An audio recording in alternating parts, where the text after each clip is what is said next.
श्री हरि शरणं सच्चिदानंद रूपाय विश्वोत्पत्त्यादि हेतवे तापत्रय विनाशाय श्रीकृष्णाय वयं नुमः। कृष्णाय वासुदेवाय देवकी नंदनाय च नंदगोपकुमाराय गोविंदाय नमो नमः। श्री नारद द्वारा श्री व्यास को मंत्रदान। श्रीमद् भागवत को आविर्भूत कराने के लिए श्री व्यासदेव को श्री नारद जी ने चतुर्व्यूहात्मक श्री कृष्ण मंत्र का उपदेश दिया था तथा श्री कृष्ण भक्त की सर्वोत्तमता भी स्थापना की। जैसे श्रीमद् भागवत में वर्णित हैं, प्रभो आप भगवान श्री वासुदेव को नमस्कार हैं, हम आपको ध्यान करते हैं। प्रद्युम्न, अनिरुद्ध तथा संकर्षण को भी प्रणाम करते हैं। इस मंत्र ऐसा है, नमो भगवते तुभ्यं वासुदेवाय धीमहि प्रद्युम्नाय अनिरुद्धाय नमः संकर्षणाय च इति मूर्त्याभिधानेन मंत्रमूर्तिममूर्तिकं जदते यज्ञपुरुषं स सम्यक् दर्शनः पुमान्। इस मंत्र में कहे वासुदेवादि नाम चतुष्टय के द्वारा अर्थात वासुदेवाय नमः, प्रद्युम्नाय नमः इत्यादि रूप से प्राकृत मूर्ति रहित मंत्र ध्यान में कही अप्राकृत मूर्ति यज्ञ पुरुष की जो पूजा करता है वह व्यक्ति भगवान के सम्यक दर्शन प्राप्त करता है। असुर सेना से पीड़ित पृथ्वी का क्लेश हरने के निमित्त परमात्मा क्षीर सागर साई श्री विष्णु अवतीर्ण होते हैं, किंतु अब उनकी अपेक्षा भी परतत्व स्वरूप या स्वयं भगवान श्री कृष्ण अवतीर्ण होंगे, जिनका मार्ग अर्थात लीला क्रम हम नहीं जानते हैं, यह ब्रह्मा जी कहते हैं। ऐसे लीला करेंगे वे कौन हैं? उनके अंश श्री विष्णु क्षीर सागर साई के द्वारा शुक्ल एवं कृष्ण ज्योतियां के रूप में देवताओं को दिखाए गए थे। शास्त्र में अर्थात महाभारत तथा विष्णु पुराण में शीतकृष्ण केश शब्द का प्रयोग करके जिन्हें प्रचारित किया गया है, क्षीर सागर साई श्री विष्णु जिनका अंश हैं वही स्वयं भगवान श्री कृष्ण हैं। श्री कृष्ण कभी भी श्री बलदेव के बिना नहीं रहते, इसलिए श्री कृष्ण आविर्भाव के प्रसंग में श्री बलदेव का भी संवाद वर्णित किया गया है। श्री बलदेव जी के अवतीर्ण होने की प्रार्थना नहीं की गई थी, फिर भी वे श्री कृष्ण के साथ अवतीर्ण हुए।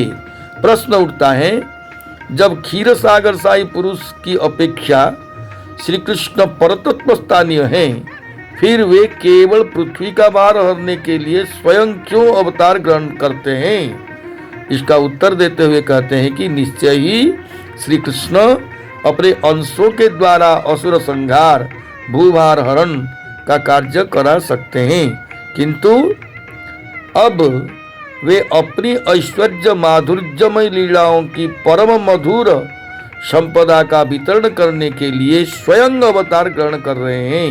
वे ऐसी अद्भुत लीलाएं करते हैं जो उनके भक्त आनंद पूर्वक वर्णन करते हुए जीवन धारण करते हैं।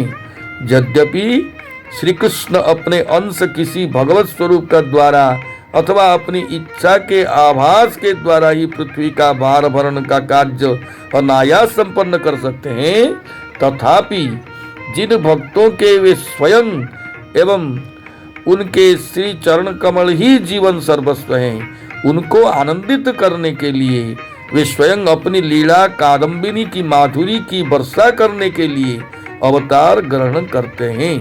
पृथ्वी का भार हरने मात्र के लिए स्वयं भगवान श्री कृष्ण प्रपंच में अवतीर्ण नहीं होते। इसी बात को श्रीमद् भागवत में कहा गया है, बचपन में ही पूतना के प्राण हर लेना, 3 मास की अवस्था में पैर उछालकर बड़े भारी छकड़े को उलट देना और घुटनों के बल चलते चलते आकाश चुंबी जमलार्जुन के वृक्षों के बीच आकर उन्हें उखाड़ फेंकना, ये सब ऐसी लीलाएं हैं जिन्हें स्वयं भगवान की सिवा और कोई नहीं कर सकता। अतः अपनी माधुरी संपत्ति को प्रकाशित करने की इच्छा से स्वेच्छा के अतिरिक्त पुतनादि के प्राण हरने की मधुरतर लीलाएं संभव नहीं हो सकती। श्री कृष्ण के अंश के द्वारा अथवा संकल्प मात्र से पृथ्वी का भार हरण का कार्य सिद्ध हो सकता है। श्रीमद् भागवत में श्री कृष्ण के प्रति अर्जुन ने कहा है, आपका यह अवतार पृथ्वी का भार हरण करने की इच्छा से और अपने बांधवों तथा अनन्य प्रेमी भक्तों के निरंतर स्मरण ध्यान के लिए हुआ है। तब श्री कृष्ण ने कहा, अर्जुन यदि तुम यह पूछो कि भूमि का भार हरण क्या तुम्हारी इच्छा मात्र से नहीं हो सकता, सुनो, हो सकता है। मैं तो अपने अनन्य प्रेमी भक्तों को आनंद प्रदान करने के लिए स्वयं अवतीर्ण होता हूँ। जयति जन निवास में स्पष्ट ही कहा गया है कि भूमि के भार को इच्छा मात्र से हरण करने में समर्थ होते हुए भी श्री कृष्ण क्रीड़ा के लिए अपनी भुजाओं से असुरों का संहार कर अधर्म का नाश करते हैं। श्रीपाद जीव गोस्वामी ने अनेकानेक प्रमाणों के द्वारा उनकी ग्रंथ में श्री कृष्ण की स्वयं भगवत्ता को प्रतिपादित किया है। समस्त अवतारों के मूल या अंशी श्री कृष्ण ही हैं। तदनंतर श्रीमद् भागवत के सब महावक्ताओं तथा श्री भागवत के समस्त श्रोताओं के वचनों को प्रमाण रूप में प्रस्तुत करते हुए यह निर्धारित किया गया है कि सबका तात्पर्य या लक्ष्य एकमात्र स्वयं भगवान श्री कृष्ण ही हैं।